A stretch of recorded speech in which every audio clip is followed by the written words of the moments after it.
E na Bíblia tem muitas histórias nesse sentido, né? Eu me lembro do bom samaritano, né? Que tava lá, ninguém ajudava o cara. E aí um dos... Como que era essa? Eu não me lembro nos detalhes. Todo mundo passava por ele. Um sacerdote, um fariseu. Passavam por Os ele. doutores da lei, os doutores do templo, os grandes religiosos. De dinheiro. Passavam, olhavam e iam embora, né? Não faziam nada. Aí passou um samaritano. Quem eram os samaritanos? Era um povo que veio do judaísmo, porém que cultuavam deuses estrangeiros. Então abandonaram o judaísmo para viver uma fé diferente do judaísmo. Então os samaritanos não se davam com os judeus por conta da idolatria. Então os judeus não permitiam que os samaritanos transitassem nos ambientes sagrados. E Jesus vai contar. Passaram vários judeus que viram outro judeu deitado no chão. O que fizeram por esse irmão judeu que estava morrendo no chão? Nada. Foi preciso um samaritano que é odiado pelos judeus. É de um povo que é odiado. Que é um povo que é idólatra, que é impuro. Foi esse impuro que nós demonizamos, que teve a caridade para levantar esse doente. E a Bíblia deixa muito claro, porque Jesus, quando ele conta, ele entra em simbologias maravilhosas. Jogou sobre ele o vinho, lavou o corpo com o vinho para limpar as feridas, desinfetar as feridas. Então primeiro você tira a sujeira, desinfeta. Depois enxugou e derramou sobre ele azeite, porque o azeite cicatriza e tira a dor imediatamente. Tratou o cara mesmo. Enfaixou essas feridas, depois de lavar, depois de passar unguento, enfaixou e levou para uma hospedaria e pagou. E ainda disse para o dono da hospedaria: se ficar mais caro, me avisa que eu pago o resto.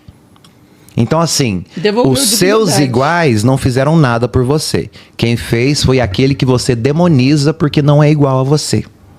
E ainda é isso que a gente estava falando agora.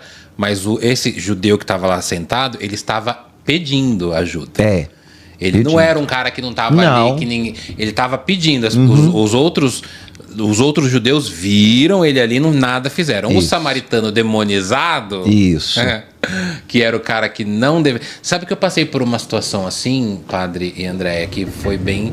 Quando eu contei aqui em casa... Contei não, meu pai me perguntou se eu era homossexual, e quando eu contei, ele me botou pra fora no mesmo dia, na mesma hora, jogou ovo. Foi uma coisa bem... Hoje em dia eu falo de bobo porque eu já fiz terapia sobre... Jogou ovo, porque eu tava fritando o ovo, ele catou o ovo. Ele não vai fritar, não vai comer ovo aqui na minha casa. Jogou ovo em mim, eu saí na rua. Tinha uma moça que morava de frente com a minha casa, que ela era... Assim, os vizinhos não gostavam muito dela, porque as más línguas diziam que ela era amante do meu vizinho. Que meu vizinho tinha uma outra família com a esposa e com os filhos. Eu nunca soube até hoje se essa história é real. Mas todo mundo não falava com ela porque acreditava-se que ela era amante desse vizinho que ele pagava para ela morar ali na casa, em frente à casa dos meus pais.